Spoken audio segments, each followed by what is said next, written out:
नमस्कार, आदाब, सत श्री अकाल। इस वक्त हम मौजूद हैं एडवोकेट संतोष कुमार त्रिपाठी, गोला के निवासी हैं और मामला भी तूल पकड़ रहा था। सोशल मीडिया पे आपके खिलाफ कई एक अभद्र टिप्पणी की गई हैं, उसको लेकर के कुछ आज कंक्लूजन और सॉल्यूशन निकला है। तो जानते हैं इस वक्त क्या बताना चाहेंगे मीडिया के द्वारा। वकील साहब, आपका बहुत बहुत स्वागत है। क्या आज मीडिया को कुछ नया बताना चाहते हैं? हाँ, घटनाक्रम 3 बार ऐसा हुआ। पहले तो 19 यहाँ से शुरू होती कहानी। 19 अक्टूबर को माननीय मुख्य न्यायिक मजिस्ट्रेट लखीमपुर खीरी ने एक आरोप पत्र यहाँ से भेजा गया था गोला थाने से, और मुकदमे का अपराध संख्या था 350/24। 350/24 ये मुकदमा जो है पंजीकृत कराया था डॉक्टर गणेश, जो CSC अधीक्षक है गोला के। और इसमें जो 2 नफर मुलजिम थे, एक मनोज श्रीवास्तव और दूसरे उनके सहयोगी मनोज वाजपेयी। अभी हम इसमें हमारा कोई रोल नहीं है, अभी हम कोई पिक्चर में नहीं है। तो डॉक्टर गणेश साहब ने जो है अपनी FIR दर्ज कराई थी और उस पर विवेचना हुई थी गोला थाने से, और विवेचना में तथ्य सही पाए गए थे।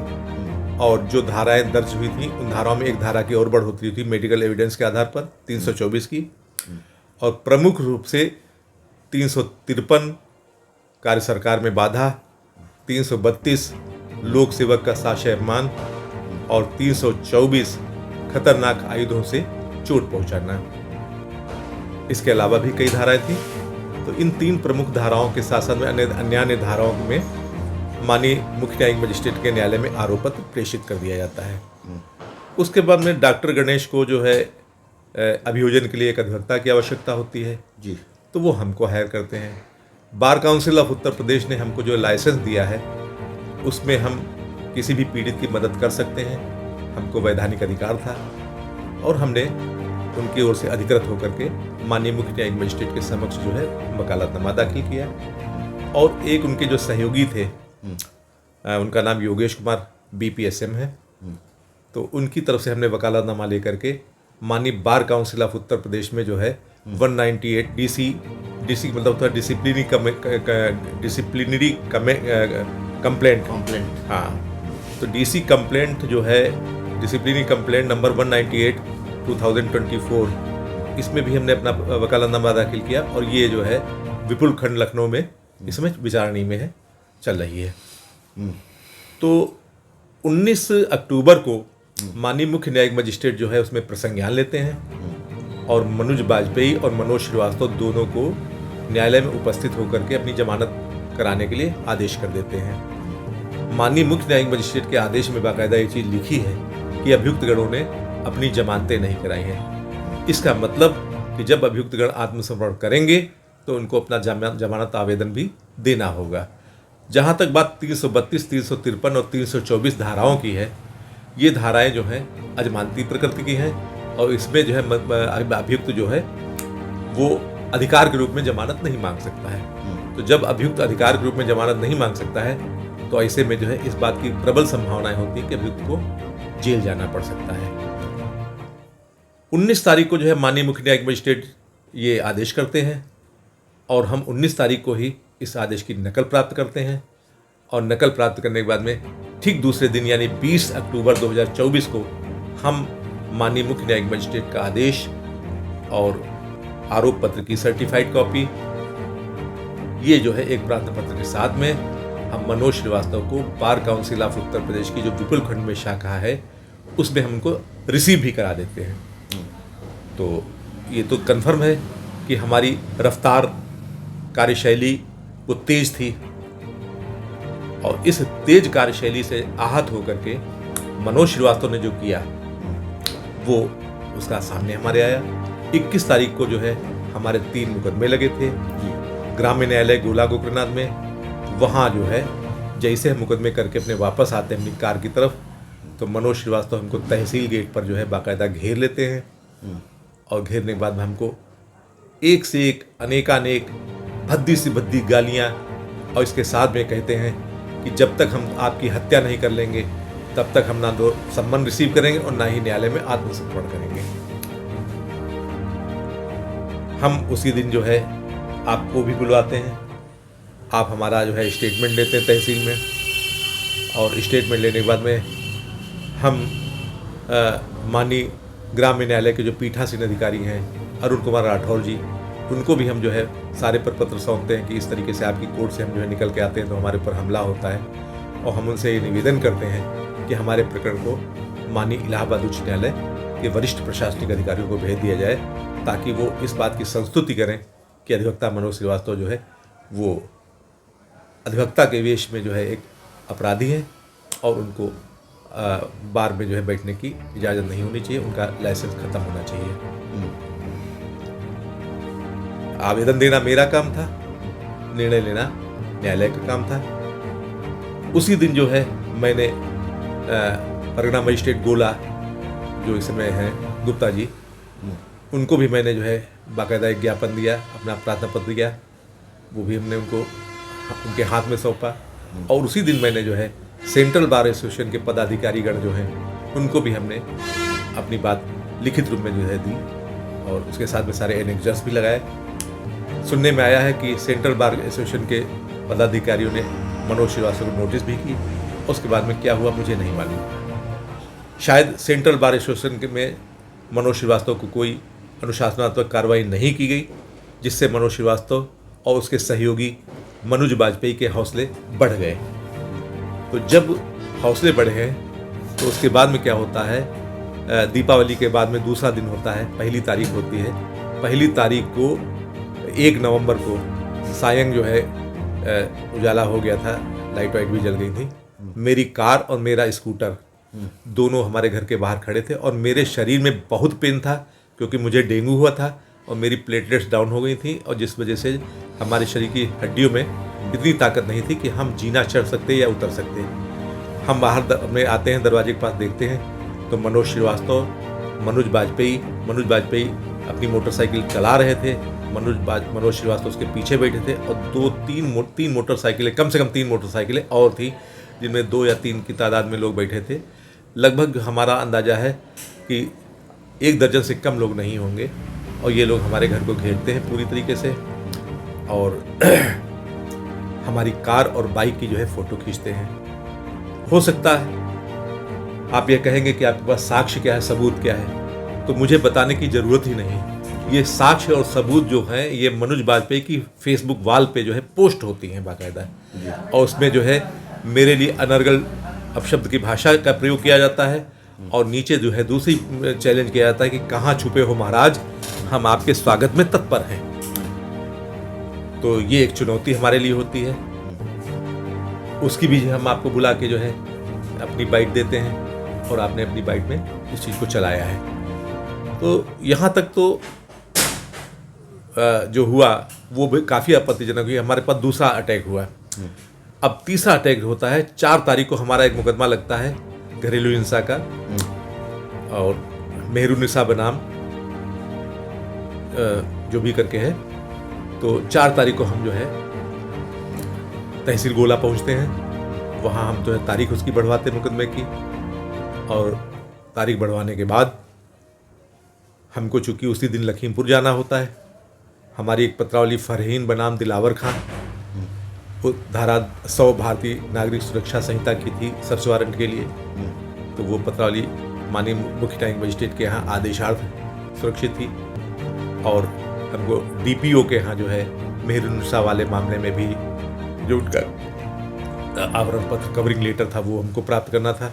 तो इन 2 मकसदों से जो है हम चौराहे जाते हैं, वहाँ हम नारियल पानी पीते हैं। अचानक हमारी गाड़ी का पीछा होता है, चौराहे से लेकर के विद्या मंदिर स्कूल तक हमारी गाड़ी का पीछा होता है, और विद्या मंदिर स्कूल के पास में जो है बहुत ही भद्दी गालियाँ देते हुए मनोज वाजपेयी मोटरसाइकिल से आगे निकल जाते हैं। हम सकते में आते हैं, हम विद्या मंदिर के सामने से टर्न ले करके, और जहाँ ये बुध की बाजार लगती है शुभम धर्म काटा, वहाँ पे हम अपनी गाड़ी को रोकते हैं, और रोकने के बाद जब तक हम कुछ सोचे समझे देखते हैं मनोज वाजपेयी फिर से वापस आता है, और वापस आने के बाद में अपनी बाइक को स्टार्ट रखता है, और स्टार्ट रखते रखते वो हमको कम से कम 20 गालियाँ और 20 धमकी, और साफ साफ कहता है कि मैं और मेरे अंकल मनोज श्रीवास्तव दोनों लोग तभी आत्मसमर्पण करेंगे मुख्य न्यायिक मजिस्ट्रेट में, जो 12 तारीख लगी, 12 नवंबर तारीख लगी, जब तक मैं आपकी हत्या नहीं कर लूँगा। मैं बड़ा मजबूर, और मैं शरीर से इतना परेशान, इतना कमज़ोर, डेंगू की वजह से मुझसे चला नहीं जा रहा। हम गाड़ी किस तरीके से कष्ट में चला रहे थे यही हमको नहीं पता था। तो उसके बाद क्या हुआ? वो बोलता गया, वो सुनते गए। उसके बाद में हम जो है लखीमपुर जाते हैं, हम वहाँ कप्तान साहब के यहाँ पहुँचते हैं। कप्तान साहब के यहाँ वहाँ उनके पीआरओ मिलते हैं, पंकज त्रिपाठी जी। हम उनको अपनी आवाज़ पे हम उनको अपनी सारी बात बताते हैं। पंकज त्रिपाठी जी जो है गोला एसएचओ को फ़ोन करते हैं हमारे सामने ही, और कहते हैं त्रिपाठी जी आप वहाँ जाइए और आपकी पूरी मदद की जाएगी। मैं पंकज त्रिपाठी जो पीआरओ हैं पुलिस अधीक्षक महोदय के, उनका बड़ा एहसानमंद हूँ और उनके फ़ोन का बड़ा एहसानमंद हूँ। लेकिन रात में क्या होता है, रात में करीब 1 बजे मनोज बाजपेयी जो है तीसरी पोस्ट अपने फेसबुक वाल पे डालता है, और उस फेसबुक वाल पे जो तीसरी पोस्ट डालता है उसमें जो है उसका इंगित होता है, उसका लक्ष्य होता है डॉक्टर गणेश और हम दोनों लोगों को जो है प्रतीकात्मक तरीके से जो है वो लिखता है कि कल का सूरज हम लोग नहीं देख पाएंगे और हमारे यहाँ के जो है बच्चे से लेकर के बूढ़े तक सबको हम साफ कर देंगे। जब मनोज बाजपेयी की जो है वाल को हम टटोलते हैं तो वो पाते हैं कि उसकी वाल में जो है वो अपने आप को लॉरेंस बिश्नोई का शिष्य मानता है, लॉरेंस बिश्नोई को आदर्श मानता है और उसके पद चिन्हों पे चलने की कवायद बताता है। तो इन सब पोस्टों से मैं थोड़ा सा भयभीत भी हुआ, डरा भी, जो वो चाहते थे। लेकिन मैंने आपके चैनल पे इससे पहले भी कहा है और आज भी कह रहा हूँ कि मैं डर करके अपनी वकालत छोड़ने का आदी नहीं हूँ। तब भी मैंने ये बात कही थी और आज भी यही बात कही। हम इसको अगर जो है गीता में कहना चाहें तो हम कहना चाहेंगे, जो शायद आपको बताएंगे हम, कि हम थोड़ा बहुत गाना भी गा लेते हैं। तो उसमें रफ़ी साहब ने जो है अपनी आवाज़ में 1-2 लाइनें बड़ी अच्छी कही हैं, क्योंकि उस समय हमारी हालत वही थी कि मैं डेंगू की कमज़ोरी की वजह से बहुत परेशान था। तो उन्होंने क्या कहा है कि सर किसी के सामने झुक जाए मेरा ये मुझे मंजूर नहीं, आ पड़े वक्त तो मोहताज सही पर मैं मजबूर नहीं, जान पे खेल जाऊं मैं वो जिगर रखता हूँ, जान पे खेल जाऊं मैं वो जिगर रखता हूँ, नाम एसके है मेरा, क्या हो नाम एसके है मेरा, सबकी खबर रखता हूँ। तो उन मजबूरियों के चलते, चूँकि हमारे पास शरीर में ताकत नहीं थी, और दूसरी चीज़ ये है कि हमने भी ये महसूस किया कि जो है सबसे पहले मनोज बाजपेयी और मनोज श्रीवास्तव के ऊपर जो माननीय मुख्य न्यायिक मजिस्ट्रेट का जो सम्मन आदेशिका आई है गोला थाने में, वो उनके ऊपर तामील होनी चाहिए। इधर पुलिस अपना काम करती रही, पुलिस ने जो है सम्मन आदेशिका दोनों के ऊपर तामील कर दिया, बजात खास तामील कर दिया, वैयक्तिक रूप से तामील कर दिया। उसके बाद में हमने हिम्मत जुटा करके अपनी तहरीर बनाई और कोतवाल साहब को दी। कोतवाल साहब को चूँकि पीआरओ साहब जो है पंकज त्रिपाठी जी पहले ही बता चुके थे कि ये तहरीर जब आपके पास आए तो आपको मुकदमा पंजीकृत करना है।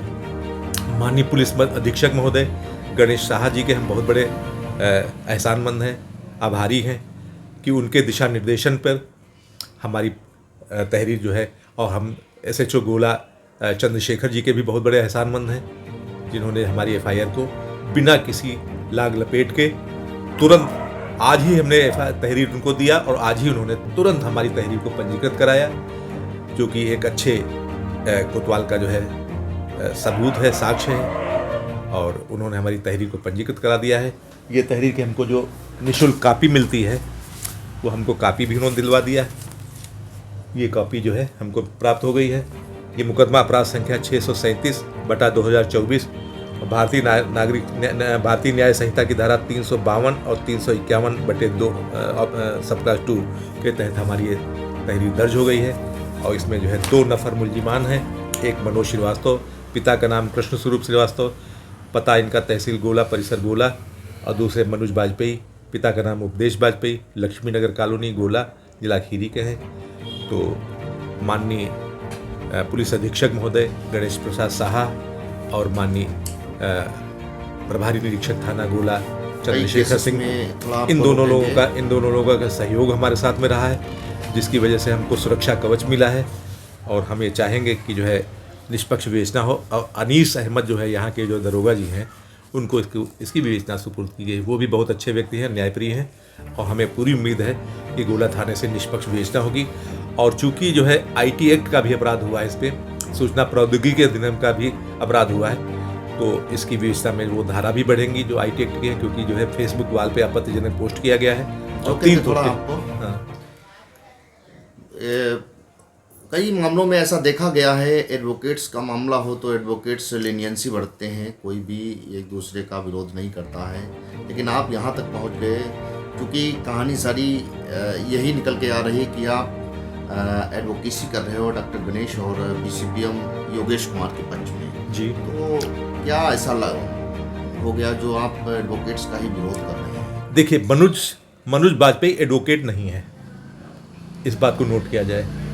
डॉक्टर गणेश की जो तहरीर है वो नॉट इवन मनोज श्रीवास्तव, बल्कि डॉक्टर गणेश की जो तहरीर है मनोज बाजपेयी एंड मनोज श्रीवास्तव के लिए है। तो मैं नहीं अगर बचाव करता, प्रोसिक्यूशन करता डॉक्टर गणेश का, तो कोई ना कोई तो करता।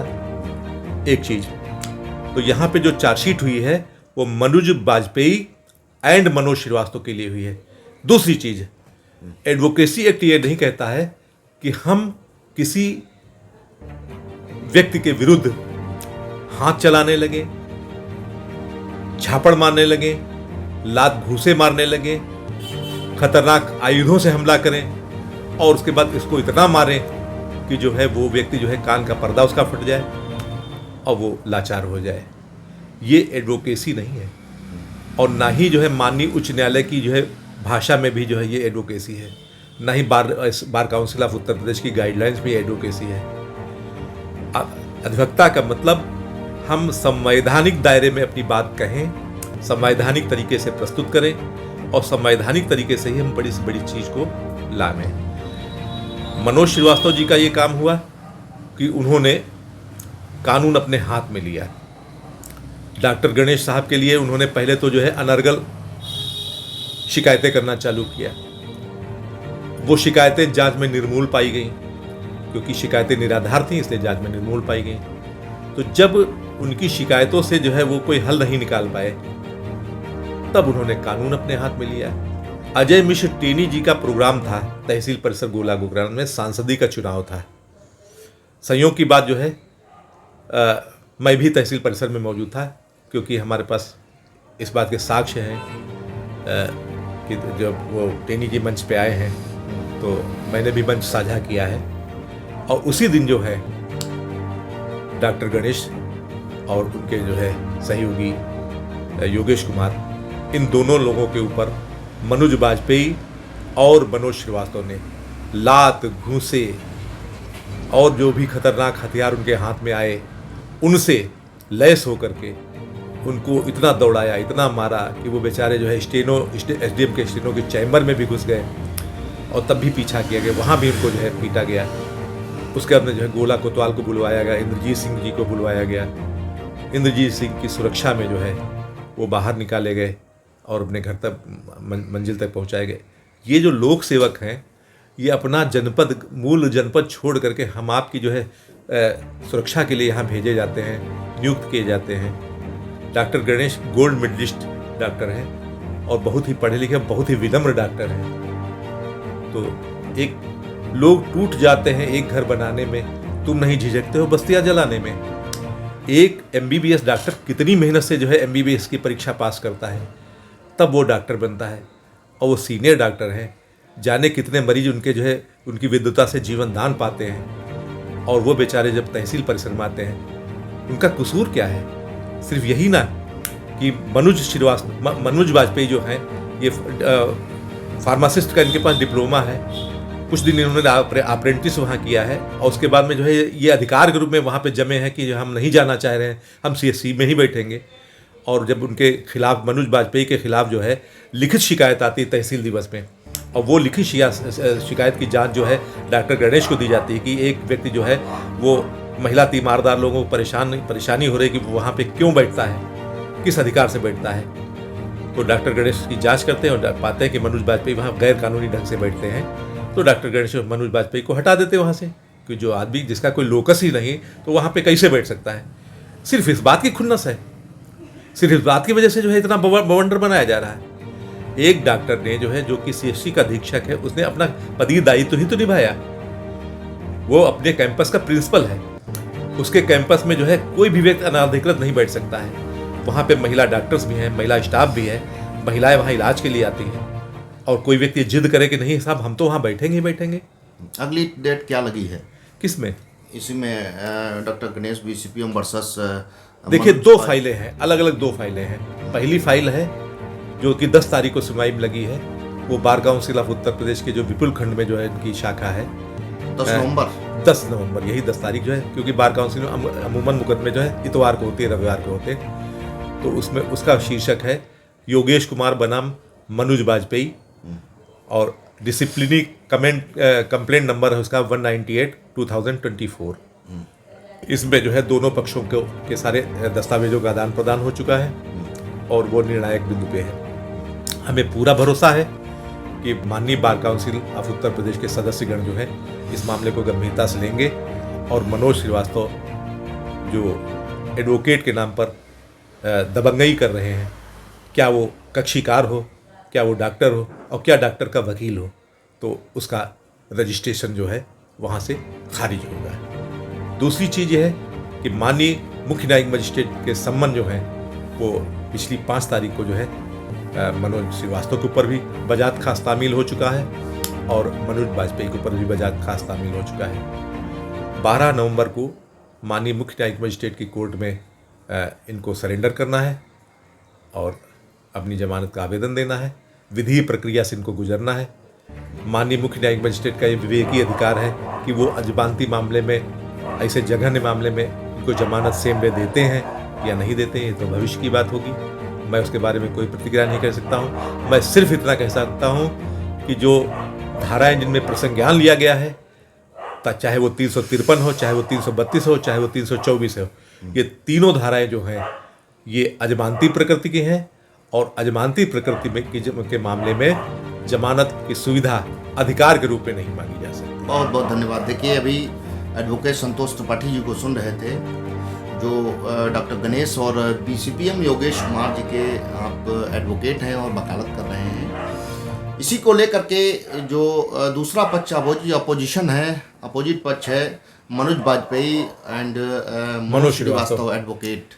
तो मनोज के द्वारा कई 2-3 बार, लगभग 3 बार बता रहे हैं, नहीं, दोनों लोगों की जो है इसमें सहभागिता है। दोनों लोगों की हमारे घर पर तो दोनों लोग आए हैं। तो तहसील में जो है खिलाफ सोशल मीडिया पर तरह तरह की टिप्पणी की गई, अवैध टिप्पणी की गई, और रैकी भी आपकी की जा रही है। बराबर रैकी, हम तो अपने घर में कैद हो गए। इसको लेकर के एक आपने तहरीर दी थी थाना कोतवाली गोला गोकर्णनाथ, जिसको संज्ञान लेकर के 7 नवंबर 2024 को एक मुकदमा पंजीकृत कर लिया गया है दोनों लोगों के अगेंस्ट, और माननीय bar council of Uttar Pradesh के द्वारा सशरीर समन किया गया है मनोज श्रीवास्तव जी को 10 नवंबर को। 10 नवंबर है, हाँ, 10 नवंबर को मनोज श्रीवास्तव पहले से ही हाजिर हैं उसमें। न्यायिक मजिस्ट्रेट के द्वारा 12 नवंबर को दोनों लोगों को समन किया गया है, समन तामील करा दिए गए हैं। अब देखना यह है कि उक्त मामले को लेकर के इसमें क्या होता है। हालांकि जो धाराएं हैं वो गैर जमानती हैं, और इसको लेकर के मजिस्ट्रेट क्या निर्णय लेते हैं वहाँ पर, और कोर्ट के द्वारा क्या जजमेंट सुनाया जाता है, ये देखना। मनीष जी, हम थोड़ा सा समय लेंगे। मुझे 35 साल वकालत करते हो गया। 25 जनवरी सन 89 का हमारा रजिस्ट्रेशन है, और हमने एक से एक बड़े अभियोजन किए। पूजा तिवारी आपका जो है केस था, जो घरथनिया गांव में हुआ था, जिसमें हमने 7 लोगों को जो है 10-10 साल की सजा कराई थी। ये अलग बात है कि मैं गवर्नमेंट का जो है एडवोकेट नहीं हूँ, लेकिन मैंने प्राइवेट रहते हुए ज़्यादातर क्या जो है लगभग 100% हमने जो है अभियोजन की ही वकालत की, और कभी भी ऐसा हमको नहीं हुआ कि हमको किसी ने जान से मारने की धमकी दी हो। कभी हमको ऐसा नहीं हुआ कि किसी ने हमसे कहा कि हम तुम्हारी हत्या कर देंगे। और ये पहला ऐसा मौका आया जबकि जो है ओछेपन की जो है सारी लिमिट्स क्रॉस कर दी गई। आज मैं वकील हूँ डॉक्टर गणेश का, कल डॉक्टर गणेश हमको हटा के कोई दूसरा वकील कर लें, क्या हम उनको रोक सकते हैं? नहीं रोक सकते हैं। या कल को डॉक्टर गणेश का तबादला हो जाए और वो हमको हायर करने के बाद में जो है हमसे मुंह फेर लें, तो क्या जो है हमारा वकालतनामा हमेशा चलता रहेगा? नहीं चलता रहेगा। लेकिन इन लोगों ने जो कानून अपने हाथ में, बार बार अपने हाथ में कानून, अपराध करना ही नहीं, अपराध पर जो है बने रहना, जिद करना कि मैंने गुनाह किया, मैं गुनाह के ऊपर गुनाह करता जाऊंगा, तो ये चीज़ें बहुत आपत्तिजनक है। बहुत बहुत धन्यवाद। देखिए, अब देखना ये है कि 10 नवंबर और 12 नवंबर को दोनों समन किए गए हैं दोनों कोर्ट में। Bar council of Uttar Pradesh 10 तारीख को, bar council of Uttar Pradesh की जो विपुल खंड में शाखा है, और उसमें 12 मनोज तारीख श्रीवास्तव, में उसमें मनोज श्रीवास्तव बता रहे हैं, उसमें मनोज श्रीवास्तव अपना पक्ष दे चुके हैं जी। हमारा पक्ष तो पहले से ही था, और मनोज श्रीवास्तव जो है पिछली 20 तारीख को जो है 20 अक्टूबर को अपना पक्ष वहाँ पे दे करके आए हैं, उसकी कॉपी हमको मिल चुकी है। तो अब जो है bar council of Uttar Pradesh को अपना निर्णय लेना है, फैसला लेना है। तो ये स्थिति तो bar council of Uttar Pradesh की है, जिसमें कि मनोज श्रीवास्तव से कोई मतलब नहीं है, क्योंकि मनोज श्रीवास्तव उसमें वहाँ पे हो ही नहीं सकती, वो वकीलों के बीच की चीज़ है। और दूसरी चीज़ ये है कि जो माननीय मुख्य न्यायिक मजिस्ट्रेट की कोर्ट है, वहाँ पे दोनों को बराबर का दोषी पाया गया है विवेचना में। जितना ही मनोज वाजपेयी को दोषी पाया गया, उतना ही मनोज श्रीवास्तव को दोषी पाया गया। जितना मनोज श्रीवास्तव को दोषी पाया गया, उतना ही मनोज वाजपेयी को दोषी पाया गया।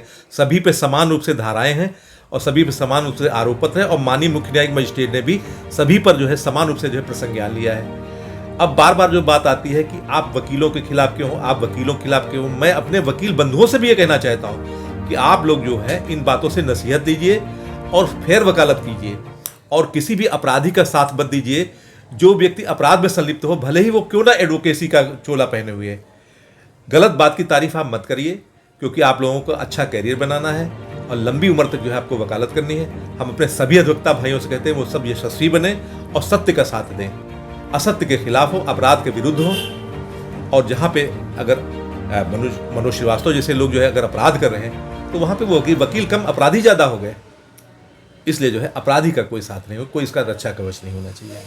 देखिए, अभी बताया गया है कि 10 तारीख में एडवोकेट मनोज श्रीवास्तव को bar council of Uttar Pradesh ने समन किया है, और निर्णय देखिए क्या होता है। और मुख्य न्यायाधीश के द्वारा दोनों लोगों को तलब किया गया है, समन किया गया है। अब निर्णय में क्या निकलता है और क्या जजमेंट दिया जाता है, अब देखना है ये। इसी के साथ ब्यूरो रिपोर्ट यूपी खबर।